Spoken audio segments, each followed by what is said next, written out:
nokļūt vīna dzimtenē Gruzijā, brīdī, kad šeit tiek novākta raža, iespējams ir katra dzīves baudītāja sapnis.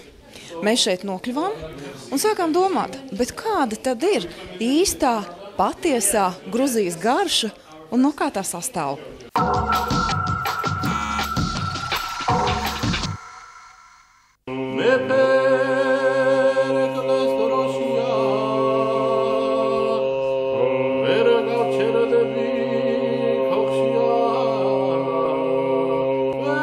Neatkarīgi no tā, kā un kāpēc būsiet ieradies Gruzijā, tās iepazīšana vispirms sāksies pie galda. Un tas, protams, nav tikai neiztrūkstošais ēšanas rituāls ar 3 stāvos sakrautiem gardumu šķīviem, augstajām uzkodām, ar sieru pārcepto maizīti hačapurī, zaļumiem un riekstu garšaugu pastētēm, kam seko tikpat bagātīgie siltie ēdieni un neiztrūkstošais vīns, bet arī saviesīga pačelošana, tosti un ap galdu sēdošo iepazīšanās. Tas jau ir otrais solis gruzīnu viesmīlībā. Pirmais sakņojas pārliecībā, ka ik viens viesis, kurš klauvē pie tavām namdurvīm, var būt nākamais Jēzus Kristus, kurš pienācīgi jāuzņem.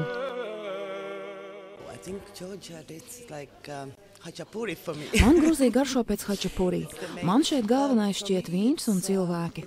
Nekur citur pasaulē nevar atrast tādus cilvēkus kā Gruzijā. Tāda viesmīlība un tāds dzīves prieks.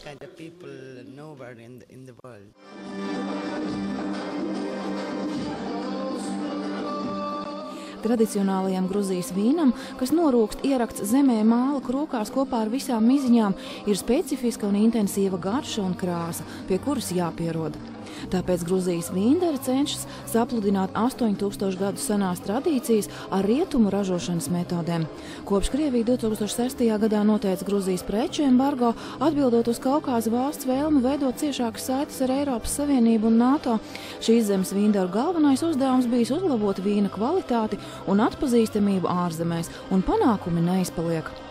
Lielākie patērētāji tagad ir Ķīna, Polija un Latvija. Gruzijā ir unikāla garša, tā ir specifiska tikai šai vietai. Vīnā, piemēram, nevar atpazīt tās garšas, kuras esam pieraduši pazīt, bet labi ir tas, ka garša ir ļoti patīkama un svaiga.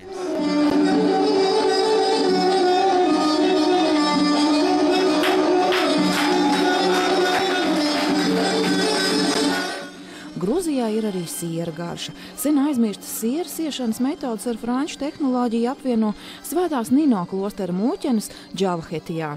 Mēs piedāvājam sieru, ko gatavojušas klostera mātes Džavhetijā. Visi sieri ir gatavoti šajā klosterī. Izmantots tikai govs piens. Govis arī dzīvo klosterī. Tā ir sena mūsu reģiona tradīcija. Šī tehnoloģija bija aizmirsta, un klostera mātes, kuras tur dzīvo, to atkal atjaunoja. Klostera stieri, kastaņu un valriekstu lapās, krāsnes pelnos un garšvielās apvārtīti, pēdējā laikā arvien biežāk ceļo uz ārzemēm. Atliek vienīgi cerēt, ka vēlmē izdibāt rietumu klientiem nekad neizzudīs tikai šai vietai raksturīgais dabiskais vienreizīgums.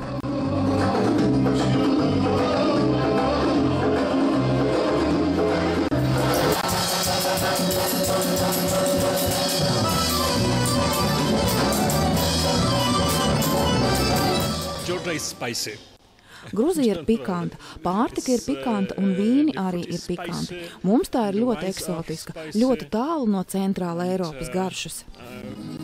Lai arī teritorijas ziņā tikai mazliet lielāka par Latviju, iepazīt visu Gruziju neizdosies nevienā, ne 2 un pat ne 3 reizēs.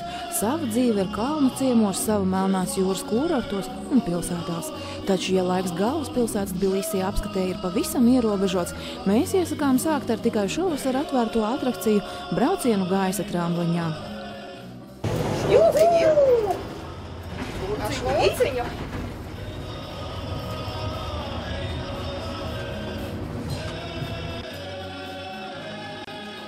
Tas aizvadīs pāri Mtkvari upei līdz Narikalas cietoksnim un mātes Gruzijas statujai, kas sagaida draugus ar vīna trauku vienā un ienaidniekus ar zobenu otrā rokā. Šeit visa pilsēta paveras kā uz dēlnes un var izvēlēties, ko gribas apskatīt tuvāk un saprast, cik daudz vēl neiepazītā.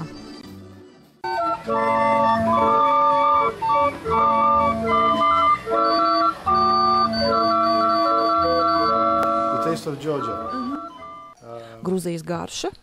Es nezinu, vai dzejai ir garša. Tādā gadījumā Gruzijai ir dzejas garša.